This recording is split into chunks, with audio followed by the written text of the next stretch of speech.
Bonjour à tous, je me propose dans cette petite vidéo de commencer un nouveau cours qui sera un cours capsule,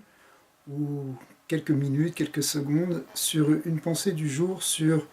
l'idée fondamentale du Mashiach. Le Rabbi Lubavitch a insisté pour qu'on enseigne et pour qu'on apprenne des choses qui concernent l'ère messianique. Alors il y a plusieurs ouvrages qui ont été rédigés là-dessus, et je vais partir d'un livre ici qui a été publié d'abord en anglais, ensuite par les éditions de Beth Lubavitch, qui reprend chaque jour une pensée sur le Mashiach. Alors, ce qui est intéressant, c'est que c'est classé par mois, et du coup aussi c'est classé aussi par sujet. On est Rosh Chodesh Shvat, donc on est le premier jour du mois de Shvat, et le thème qui va être le long du mois de Shvat va être sur le concept ici de la place de la femme au moment de l'ère messianique. Alors on va commencer tout de suite avec ce concept, et en partant d'un enseignement qui est marqué dans les Pirkei de Rabbi Eliezer, chapitre 45, qui dit que quand les Bnei Israël ont voulu faire le veau d'or, ils sont venus voir Aaron, c'est comme c'est connu, le frère de Moshe, et Aaron a dit, pour gagner du temps, il s'est dit, allez demander à vos femmes des bijoux en or. Pourquoi? Parce qu'il savait que les femmes ne seraient jamais d'accord de faire ça, elles seraient contre l'idée de faire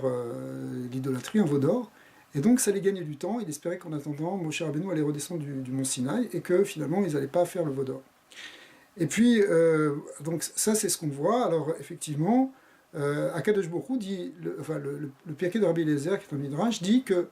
en récompense de ça, Dieu a donné aux femmes la mitzvah de Rosh Chodesh, qui est une mitzvah particulière, qui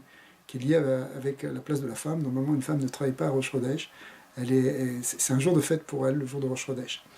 Alors, le Rabbi explique que, en fait, on voit déjà dès le départ du don de la Torah, hein, ça remonte vraiment au moment du don de la Torah, que Akadosh Baruch Hu accordait une place spéciale à la femme, ce qui était déjà pas du tout évident dans l'époque de l'Antiquité. Mais on voit que le fait que les femmes sont prennent de plus en plus de place dans la société, que leurs droits sont de plus en plus respectés, c'est un signe, effectivement, de ce qu'on va connaître comme Mashiach, où il y aura une égalité complète entre l'homme et la femme, ce qui ne veut pas dire d'ailleurs une disparition des différences, puisque l'homme et la femme sont par essence différents, et donc d'un autre côté, chacun aussi doit occuper son rôle et sa place, mais il y aura une vraie égalité, une égalité qui a été déjà suggérée et initiée au moment du nom de la Torah, et plus on va aller vers ça, plus on se rapproche de ce qu'on va connaître au moment du Mashiach.